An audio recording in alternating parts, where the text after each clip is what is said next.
We are continuing in Matthew's Gospel this morning, and as I've told you, we'll be looking at the Gospel of Matthew from now through the beginning of April, till just shortly after Easter. So today, if you want to turn and follow along in Matthew 9:35 through 38 will be our text. On February 16th, 1968, so that's just about 35 years ago, an important phone call was placed and answered in Haleyville, Alabama. It was the nation's first 911 call. So for the past 48 years then, I said 35, 48 years, everyone in the U.S. knows in an emergency, no matter what the emergency, you can dial 911 and you'll receive help. When we experience a need, we place a call and we get immediate action. In Matthew 9, Jesus talks about a need and a call, and his prayer is for action. He assesses the human situation as an emergency requiring prompt action. Well, let's read Matthew 9:35 through 38. Follow along if you desire. Jesus went through all the towns and villages, teaching in their synagogues, preaching the good news of the kingdom and healing every disease and sickness. When he saw the crowds, he had compassion on them, because they were harassed and helpless, like sheep without a shepherd. Then he said to his disciples, "The harvest is plentiful, but the workers are few. Ask the Lord of the harvest, therefore, to send out workers into his harvest field." Jesus went through all of the towns and villages, and we see his mission. And in this incident from Jesus' life and in his immediate response, we learn a lot about him and his concerns. We see his mission, his motivation, and his call for ministers like himself. So let's look at those three things. First of all, Jesus' mission. Matthew describes the Lord's action here, his activities, in threefold fashion. And this seems to be a characteristic not just of this incident in his ministry, but throughout his ministry. This seems to be what Jesus focused on while he was here on the earth. First, he was teaching in their synagogues. During the exile, when the temple had been destroyed and the people no longer had access to it as the center of their culture and religion, synagogues sprang up. Whereas the temple was in one location only, in Jerusalem, the synagogue sprang up in every town or village where there were Jews living. And these places became the social centers of Judaism, where their traditions were taught, and most importantly, where the law was read and studied. A common pattern was for a teacher to read a set text for the day and then to expound upon it, teaching the people the meaning and the application of God's Word, much in the same way as we do a Bible lesson or a sermon. We read a text and then we talk about what it means and what it means for our lives. We learn earlier in Matthew's Gospel that Jesus' teaching of the Old Testament law was different, however.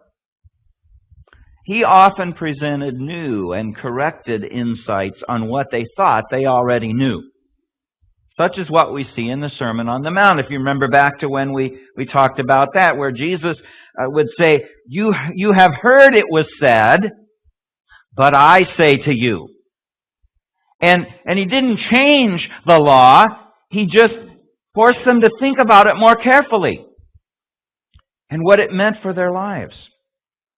Because of the way Jesus taught, without deference to the teaching of his predecessors or their traditions, he was recognized as one who taught with authority. And that set him apart from the other teachers who were all basically clones of one another. They borrowed their teaching from each other. But Jesus' teaching was different. And therefore he was recognized, even by the common people, as having authority as he taught. Well, secondly, his mission was telling them about the good news of the kingdom. He was sharing with them something new and different there as well. They thought they knew all about the kingdom. After all, the kingdom had been a part of their history for 1,000 years. Well, not quite 1,000 years, because if you remember, the dynasty of David was cut off. And by the time Jesus comes on the scene, they've been without a king for almost 600 years. But nevertheless, they understood what it was for Israel to have a king. They thought they knew what the kingdom was all about. They knew the glories of David and Solomon.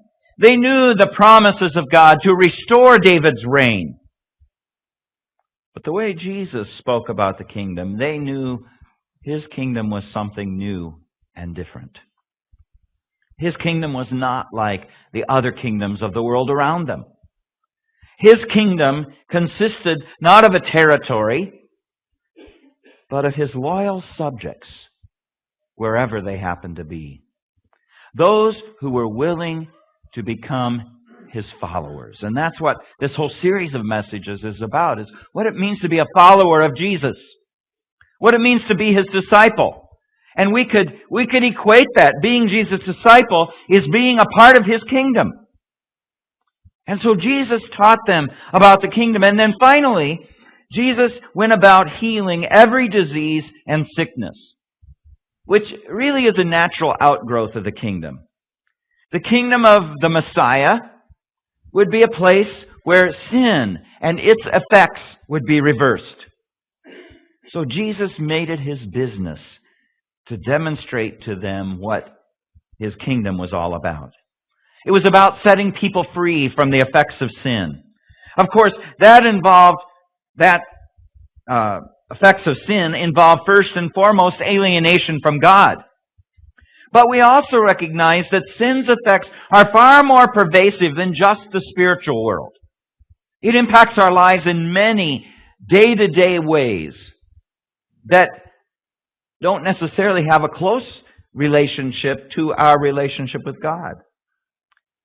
And so Jesus set out to take away their blindness, their inability to walk, their diseases, as well as their fear, their bondage, and their hopelessness. When Lon Chaney Jr. was filming The Hunchback of Notre Dame, every day he had to strap himself into a harness that forced him to walk hunched over to play the role. As the filming stretched into weeks, he found that the longer he stayed in the stooped position, the longer it took for him to stand up straight after each day's filming. His bones and muscles were getting used to being bent over. And that's how sin works on us. The sin we occasionally try on for size eventually becomes a crippling burden. But Jesus desires to see us whole. In his love, he wants what is best for us. And we might ask why. Why would he care? If we understand that our sin is first and foremost an offense against God, why would it matter that we're dealing with the consequences of sin? Why would God care? And that brings us to looking at Jesus' motivation that we see reflected in this passage today. According to Matthew, Jesus was motivated as he looked at the multitudes. He was motivated by compassion. He looked at the masses and had mercy on them. And then he put that care into action. He saw their need. Last week we talked about the importance of really seeing people, of taking time really to look at them, to see them through heaven's eyes even, instead of through our own eyes. When Jesus looked at them, he did not just see a bunch of rebellious and mixed up people. His compassion caused him to see them as harassed, confused, bewildered, mistreated, abused, mangled, robbed, weary, with no rest. When we consider how people treat one another, and when we consider that Satan comes to steal, kill, and destroy, we understand better why Jesus was willing to view people as harassed. It's easy to look on others with judgment and to pronounce that they are doing wrong. Jesus didn't approve of the wrongdoing around him, but he saw that often the people who were doing it were misguided and exploited. In the same way I feel for our young people. They're growing up in a world where they are told there are no absolutes, no such thing as the commands of God. People are encouraged to do what is best for them. Our culture no longer upholds traditional ideas about right and wrong. So if our children are products primarily of the culture in which they live, they will inevitably find themselves at odds with most of us, and more seriously, at odds with God. Jesus also saw the people as helpless. There was little they could do to fix their own situation. They were burdened down and left without strength. It's easy for us to tell somebody to buck up or to pick themselves up, brush themselves off, and start all over again. But what happens when you're without strength? What happens when you just can't do that? When the person is totally exhausted from the struggles of life, when they've tried and failed? That's the kind of people Jesus was willing to see. Further, Matthew says, in summing it up, that they were like sheep without a shepherd. That phrase of being sheep without a shepherd really was borrowed from the Old Testament.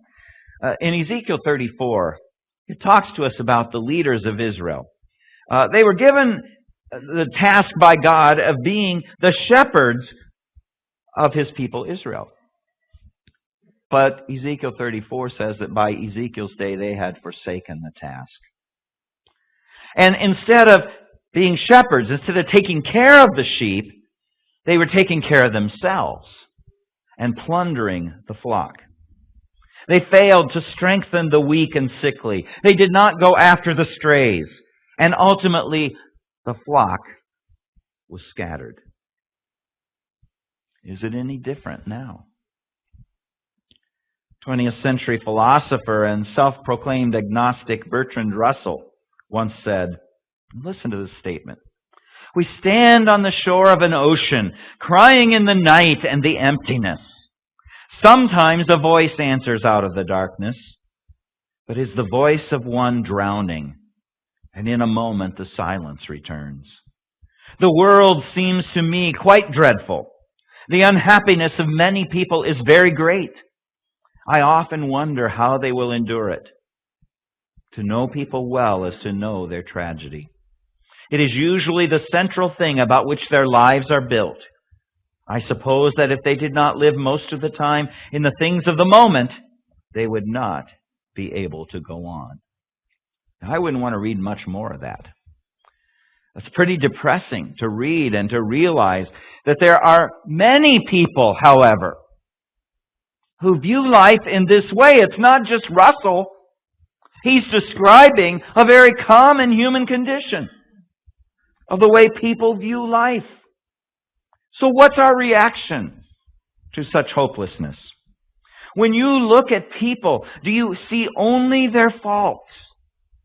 Or do you see the need that Christ saw? Jesus did not write off these sheep without a shepherd. He did not see them as worthless chaff to be thrown away and burned up, but as a plentiful harvest to be saved. And to that he dedicated himself. But the task was too great for one man, even for the Son of God, and so he multiplied his efforts.